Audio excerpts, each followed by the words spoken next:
আমাক ভাগৱতে কৈছে যে সেই সত্যৱতী আইগৰাকীয়ে যেতিয়া ৰুদ্ৰমন্ত্ৰ জপ কৰি লোৱা অন্নমুঠি গ্ৰহণ কৰিলে আৰু সেই অন্নৰ প্ৰভাৱত তেওঁৰ গৰ্ভত জন্ম হ'ল এজন ক্ষত্ৰিয় ঋষি, যাৰ নাম যমদগ্নি। আৰু এই যমদগ্নি জন্ম হোৱাৰ পাছত তেওঁ পৰম প্ৰতাপী সমস্ত জগত ব্যাপী এজন শক্তিশালী ঋষি হিচাপে, ক্ষত্ৰিয় হিচাপে তেওঁ জন্মগ্ৰহণ কৰিলে। আৰু জন্মগ্ৰহণ কৰি কি হ'ল, তেওঁ 5টি সন্তান জন্ম দিলে, 5টি সন্তান। আৰু তেওঁ ভাৰ্যা হিচাপে ৰেণুকাক বিয়া হ'ল। ৰেণুকাৰ গৰ্ভে যমদগ্নিৰ ঔৰসে 5টি সন্তান জন্ম হ'ল। তাৰে কনিষ্ঠ সন্তানটিৰ নাম হ'ল ৰাম। এইখিনিলৈকে আমাক ভাগৱতে এইখিনি কথা কৈছে যে যমদগ্নি ঋষিপাঞ্চ পুত্ৰ উপাৰ্জিলা, সবাতো কনিষ্ঠ ৰাম জগতে জানিলা, বাসুদেৱ অংশজাত জগতে বুলয়, হৈহেয় পুলক যিটো পৰিলন্ত ক্ষয়। আৰু সেই ৰাম হ'ল বাসুদেৱৰ অংশে জন্মগ্ৰহণ কৰিছে আৰু হৈহেয় কুলৰ যিজন শক্তিশালী ৰজা, যাক সহস্ৰাৰ্জুন বুলি কোৱা হয়, কাৰ্তবীৰ্যাৰ্জুন বুলি কোৱা হয়, তেওঁ কি কৰিছে, বধ কৰিছে। হে ৰাম 3 হাত 12 জিতু পৃথিৱী ভ্ৰমিলা, সকলে ক্ষত্ৰিয় মানে নিখেতি কৰিলা, ৰামৰ জনহিকে দিতু পৃথিৱীৰ ভাৰ, মহন্ত কয় অপকাৰ কৰে বাৰম্বাৰ।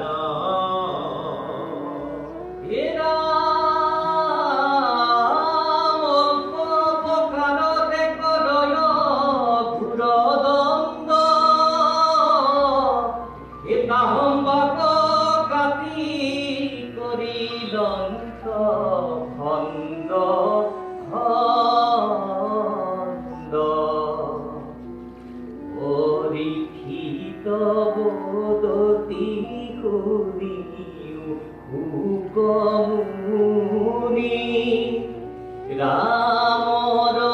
কথা কহা ঠাকুৰ দেখুনি,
বাহু যাৰ পৰ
যেতিয়া যমদগ্নিৰ পুত্ৰ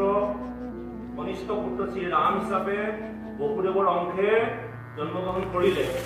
আৰু জন্মগ্ৰহণ কৰিয়ে তেওঁ কি কৰিলে তপস্বী হ'ল আৰু তেওঁ সেই সময়ত উত্তৰাখণ্ডৰ ভূমিখণ্ডত সমস্ত সন্ত মহন্ত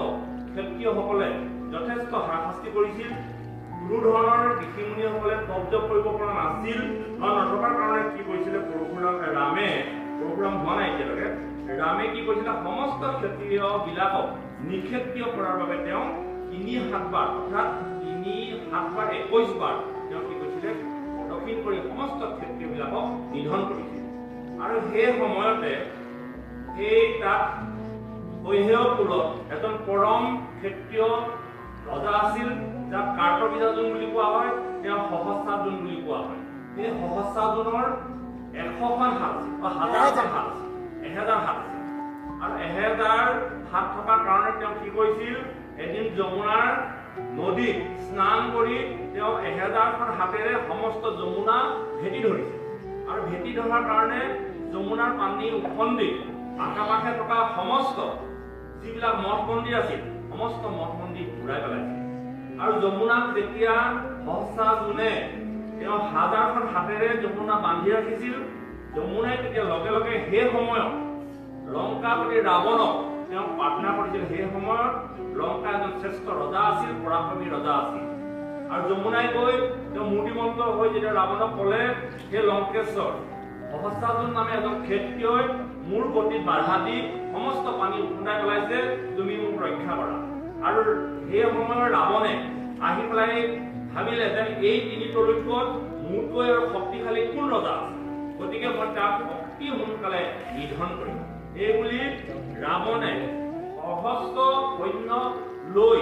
কাৰ্তবীৰ্যাৰ্জুনৰ বিৰুদ্ধে যুদ্ধ ঘোষণা কৰিছিল আৰু যুদ্ধ ঘোষণা কৰি আহি কাৰ্তবীৰ্যাৰ্জুনৰ লগত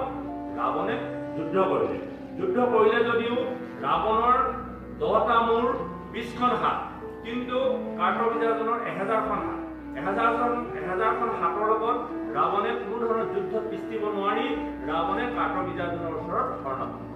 আৰু শৰণাপন্ন হৈ তেওঁ কি কৰিলে বৈশ্যতা স্বীকাৰ কৰিলে আৰু বৈশ্যতা স্বীকাৰ কৰাৰ পাছত সেইদিনাৰ পৰা সহস্ৰাৰ্জুন তিনিতলৈকৰ মহাশ্ৰেষ্ঠ ক্ষত্ৰিয় ৰজা হিচাপে পৰিগণিত হ'ল এইখিনিলৈকে আমাক ভাগৱতে কৈছে কি কৈছে হে ৰাম হাজাৰে কবাহু হবে নদী কবান্ধিলা সহস্ৰ অৰ্জুনে তাত আনন্দে কিৰিলা জল হব বৈবে নাপায় উলকিব হয় নদীৰ জানে দেৱী ৰাৱণে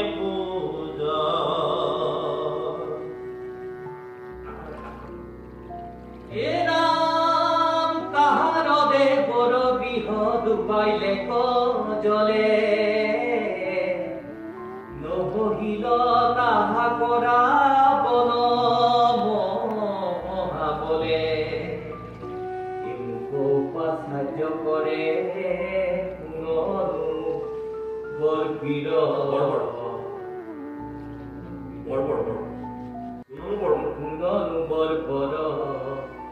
শিখেশ্বৰী বাক চাহে সিটো জম ঘৰ হেৰাম দশু দিশ দিনিময়ী একলে পৰিলো মোৰ হম বীৰৱাৰ কহিতো নপাইলো মহাদেৱে খেদি দেৱে কৈলে কৰা বন তাহাকতে শিল পাছে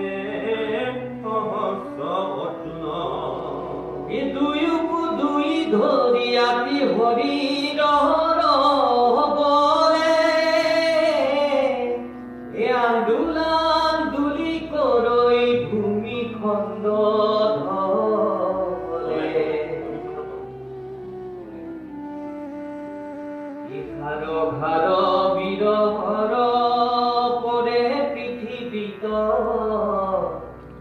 সবৰ সম্পত কিল মাৰৈ বিপৰীত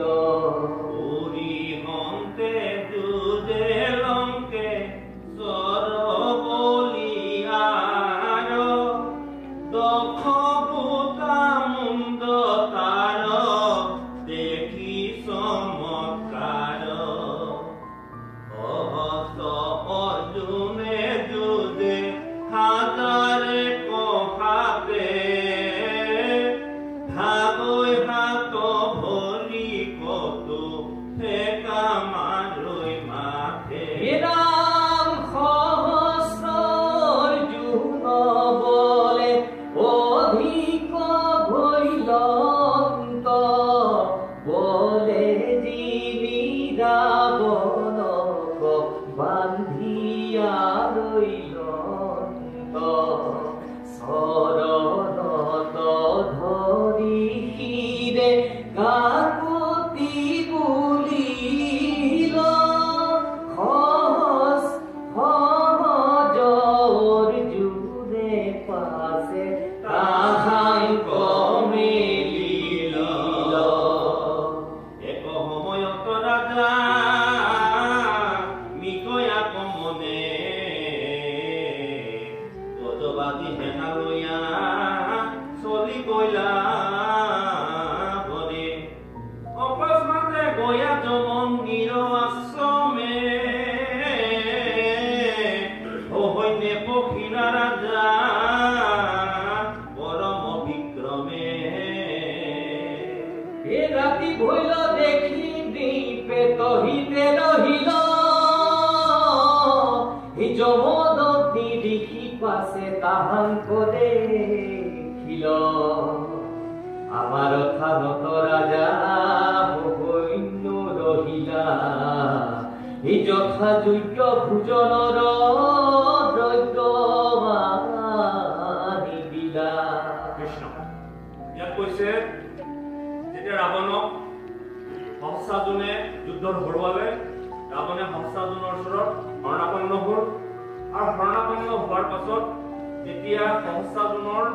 বাদে তিনিতলৈকত মহাপৰাক্ৰমী ক্ষত্ৰিয় ৰজা আৰু নাই আৰু ৰাৱণেও নিজৰ ৰাজ্যলৈ গুচি গ'ল শৰণাপন্ন হৈ এদিন কি হ'ল হংসাজনে সমস্ত সৈন্যক লৈ সমস্ত ভূমিখণ্ডত ঘূৰি ফুৰোতে এদিন আহি কি কৰিলে যমদগ্নি আশ্ৰমত আহি উপস্থিত হ'ল আৰু যমদগ্নি আশ্ৰমত যেতিয়া উপস্থিত হ'ল এই হংসাজুন তেতিয়া যমদগ্নি ঋষিয়ে তেওঁ আক্ৰোশ হ'ল এই কাৰণে এখন আশ্ৰমত বিশেষ ধৰণৰ অতিথি শুশ্ৰূষা কৰিব পৰা ব্যৱস্থা নাথাকে কিন্তু হংসাজুনে সমস্ত সৈন্য সামন্ত লৈ যেতিয়া ঋষি আশ্ৰমত প্ৰৱেশ কৰিলে ঋষিয়ে তেতিয়া অত্যন্ত ভয় খায় যে কেনেধৰণে ৰজাক সেৱা শুশ্ৰূষা কৰিব লাগিব কেনেধৰণে আতিথ্য কৰিব লাগিব এই কথা উপায় নাপায় চিন্তা কৰি থাকিবলৈ ধৰিলে কিন্তু যমদগ্নি ঋষি ব্ৰহ্মাদেৱে তেওঁ প্ৰাৰ্থনাত সন্তুষ্ট হৈ এগৰাকী গাই দিছিল যিগৰাকী গাই নাম কামধেনু সেই গাইগৰাকীক যি খোজে সেইখিনিকে যমদগ্নি ঋষিয়ে গ্ৰহণ কৰে আৰু ৰজা যেতিয়া ঋষি আশ্ৰমত থাকিব বা ৰজাক যদি সন্তুষ্ট কৰিব পৰা নাযায় সেই ৰাজ্যই তেওঁক ৰজা তেন্তে অত্যন্ত দুখ হ'ব বুলি ভাবি যমদগ্নি ঋষিয়ে কামধেনু ধেনু মানে গাই কামধেনুক গৈ কাটৰে ক'লে হে মাতৃ মোৰ গৃহত আজি মোৰ ৰাজ্যৰ ৰজা পৰম শক্তিশালী হংসাজুন আহি অতিথি হিচাপে মোৰ আশ্ৰমত প্ৰৱেশ কৰিছে হে মাতৃ তুমি মোৰ আজি এই ৰজাক আতিথ্য কৰিব পৰা যিমানখিনি সুবিধা লাগে সমস্ত সুবিধা তুমি মোক প্ৰদান আৰু কামধেনুও এজন ৰজাক যেনেধৰণে আপ্যায়ন কৰিব পাৰি যেনেধৰণৰ ভোজন কৰাব পাৰি যেনেধৰণৰ ঘিউ মৌ লাড়ু বিভিন্ন ধৰণৰ সুস্বাদু আহাৰৰ সৈতে তেওঁ কি কৰিলে কামধেনুৱে যমদগ্নি ঋষিক প্ৰদান কৰিলে আৰু যমদগ্নি ঋষিয়ে যেতিয়া প্ৰদান কৰিলে হংসাজনক যেতিয়া তেওঁ উভৈনদীভাৱে সমস্ত সৈন্যসকলৰ দ্বাৰা যেতিয়া তেওঁ ভোজন কৰিলে কাৰ্তবীৰ্যাজন আচৰিত হৈ গ'ল আৰু আচৰিত হৈ তেওঁ যমদগ্নিক সুধিলে হে ঋষিবৰ তুমি তোমাৰ আশ্ৰমত ইমান সহস্ৰ সৈন্য আৰু মোক ইমান সুস্বাদুৰ আহাৰে কেনেধৰণে তুমি ভোজন কৰোৱালা এই সম্পৰ্কে মোক কোৱাচোন আৰু এজন ঋষি তেওঁ সহজ সৰল যমদগ্নিয়ে কাৰ্তবীৰ্যাজনক তেওঁ ক'লে যে মোক ব্ৰহ্মাদেৱে এগৰাকী গৰু দিছিল যিগৰাকী কামধেনু বুলি কোৱা হয় তেওঁক মই যিটোকে খোজো সেইটোকে দিম আৰু সেয়েহে তোমাক আজি মই আতিথ্য কৰিবলৈ পৰম সুযোগ পাইছো মোৰ কামধেনুৱে তোমাক দিয়া সুস্বাদু আহাৰবিলাক কামধেনুৱে প্ৰদান কৰিলে তেতিয়া যমদগ্নিক কাৰ্তবীৰ্যাজনে ক'লে হে ঋষিবৰ এই গৰুজনী তোমাৰ ইয়াত থকাৰ উপযুক্ত নহয় এই গৰুজনী তুমি মোক দি দিয়া ঋষিবৰে ক'লে যে মোৰ পৰম উপাৰ্জনস্থলী এই গৰুজনী নহ'লে মোৰ দিনতে আধা তোমাক যদি মই গৰুজনী দি দিওঁ তেন্তে মোৰ আশ্ৰম চলোৱাত যথেষ্ট অসুবিধা হ'ব তেওঁ দিবলৈ যেতিয়া ঋষি প্ৰস্তুত নাই হোৱা তেতিয়া কাৰ্তবিদাজনে উধাম্বিত হ'ল আৰু সৈন্যসকলক নিৰ্দেশ দিলে এৰা সৈন্যসকল এই গৰুজনী তোমালোকে বান্ধি লোৱা আমাৰ ৰাজ্যত অত্যন্ত শক্তিশালী প্ৰদৰ্শন দেখুৱাই তেওঁ কামধেনু কাৰ্তবিদাজনৰ ঐহেয় কুললৈ নিবলৈ আৰম্ভ কৰিলে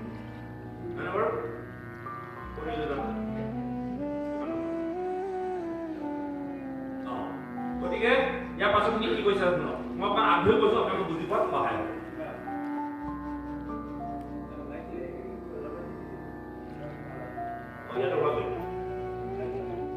গজ মানে হাতী হাতীৰ সম্বন্ধ ঘোঁৰা চোৰা লৈ গজবাদী হেঙা লৈ চলি গৈ যাবনে গজবাদী এক সময়ত ৰজা মৃগয়াক মনে গজবাদী হেঙা লৈ চলি গৈ যাব মনে মনে হাতী ঘোঁৰা লৈ তেওঁ সৈন্য সমান্তৰাল লৈ পেলাই এদিন মৃগয়া কৈ বুলি তেওঁ কি কৰিলে মনতে সিদ্ধান্ত লৈ তেওঁ বনলৈ প্ৰৱেশ কৰিলে এইখিনি পাছ হে ৰাম দধি দুগ্ধ ঘৃত মধু গুৰ পৰমান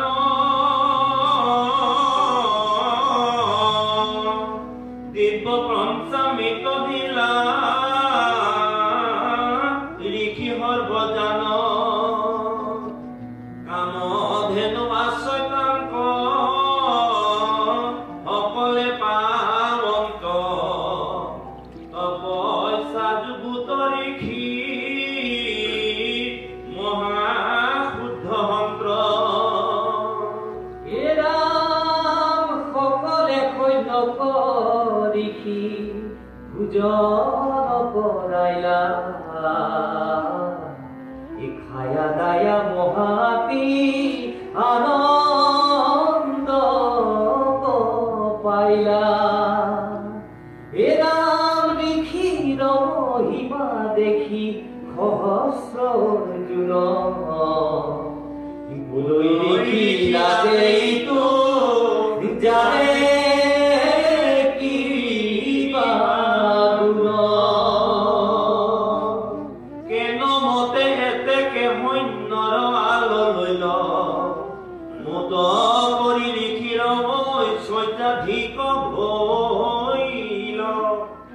আর কামধেনু আশ্রয়ান্তে রাজায়ে জানিল তাত হন্তে পাওয় দৈব মনত মানিল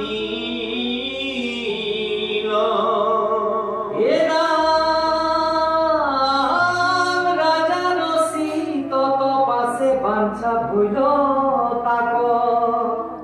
এ কামধেনু কেন মতে অগ্নিহোত্ৰ কৰা কামধেনু সুচৰিতা হে পৰম পবিত্ৰ মহাগুণে অনিন্দিতা জয়জৰণী বিদে প্ৰজাপতিতাংক দিলা সহস্ৰ অৰ্জুনে পাছে বচন বুলিলা ঋষিৰাজ আমাক দিওক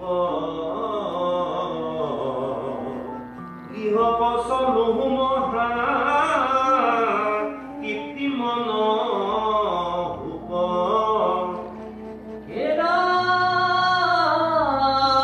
ঋষি নিদিবন্ত হেন ৰাজায়ে জানিলা হে মনুষ্য পথায়া ধেনু কাৰিয়া কামধেনু নাজান্ত কালন্ত মহাদুখে হিতানি নেই কটুকিল ফুটাবাৰৈ মুখে কৃষ্ণ এতিয়া সেই কামধেনু ৰজা এনেধৰণে লৈ গৈছে মৰিয়াই সুপকে টানিয়া ধৰি লৈ গৈছে গৰুজনী জুজবস্তি কৰি লৈ গৈছে ইয়াত লিখিছে কামধেনু নজান্ত কাদন্ত মহাদুখে গৰুজনী যাবলৈ মন নাই অত্যন্ত মৰম চেনেহ পাই আছে কিন্তু ৰজাই কি কৈছে টানি নে কটু কিল খুন্দা মাৰো কটু খুন্দিয়াইছে টানি নিছে আজৰি চুচুৰাই লৈ গৈছে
বেলি পাইলা পাশে ৰাজাৰ